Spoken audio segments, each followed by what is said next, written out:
Does anyone else get struck by the realization that everyone around them is living their own life? Not a stupid question at all. I know exactly what you mean.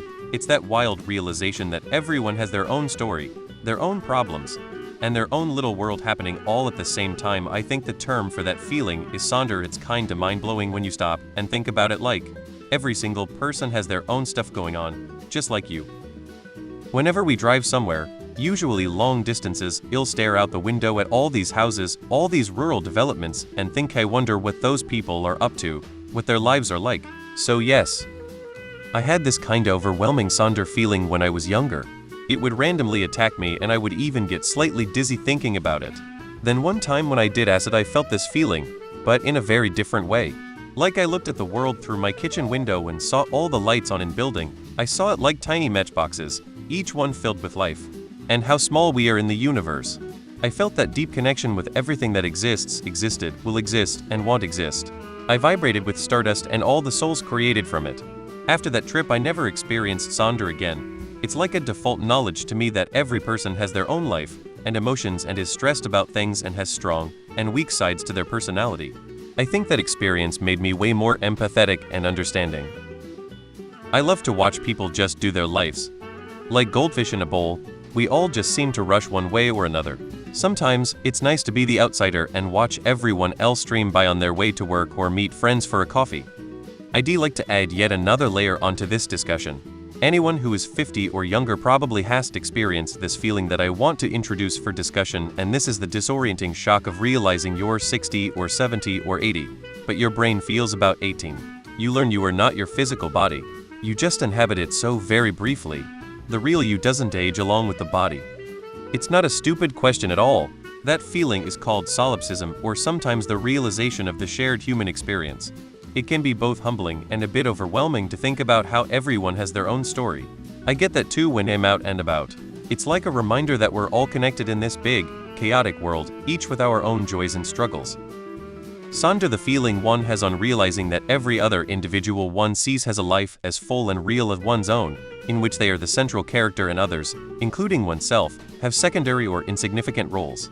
Does anyone else get struck by the realization that everyone around them is living their own life? Yes. Maybe not all, but some of us do. Yes. Yes. What's really trippy is to realize you've been taking the same bus for 5 years to work. So some of the 5-year-olds sitting with their parents that you've never spoken to in 5 years were babies when you started writing. It's definitely not a stupid question. Lots of people feel this way. I totally get that feeling. It's fascinating to realize that everyone around us is living their own unique life, just like we are. When I walk through the city or see people in a store, it's a bit surreal to think about what they might be experiencing. Are they rushing to a meeting or excited to catch up with a friend? It makes you wonder about their stories and struggles. It's a reminder that everyone has their own challenges and joys, and it can be a bit humbling. Totally normal, you're just experiencing some intense Sonder vibes. I've accepted quite a while ago that there's no way to know if other people are conscious except myself. It's trippy. I went into the city with my son the other day, and while we sat down and ate our lunch in the mall, I enjoyed hearing the snippets of conversations people were having as they walked past. WFM is great, but people watching is fun too. Sometimes I learn new things about my friends and realize how many things they have going on when we don't speak. I mean, I'm happy for them, but damn. Like my new friend told me about inviting his best friends over, and I realized I didn't even know he had them. We speak so much about other things. Totally normal, it's called Sonder. Welcome to the club. That's why you don't sweat the petty things, because we all have the same ending and none of it really matters.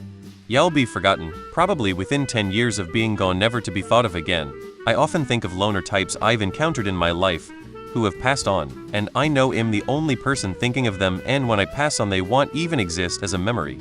In the third to last scene in No Country for Old Men, Llewellyn's wife says there ain't no money left, and I got plenty of bills still to pay. Chiggers, answer, I wouldn't worry about it, it's just a condensed version of what we're all living through daily. It really hits me when I take road trips and drive through small towns where people are doing their thing and have been doing it my whole life. I have this brief moment of being near them and that's it, you'll never think of them again. We're all just NPCs in someone else's life. TBH, this is kind of the key to life. Understanding this will help you empathize more and hopefully make you less likely to hate edit. what helps you understand life even more is that many people look at you and think the same thing. It's about understanding that you're not playing a single-player game and that the people around you aren't NPCs. You are those people. Yes, it makes me spiral into deep thought, kinda like when I think of outer space. Read Blink by Malcolm Gladwell.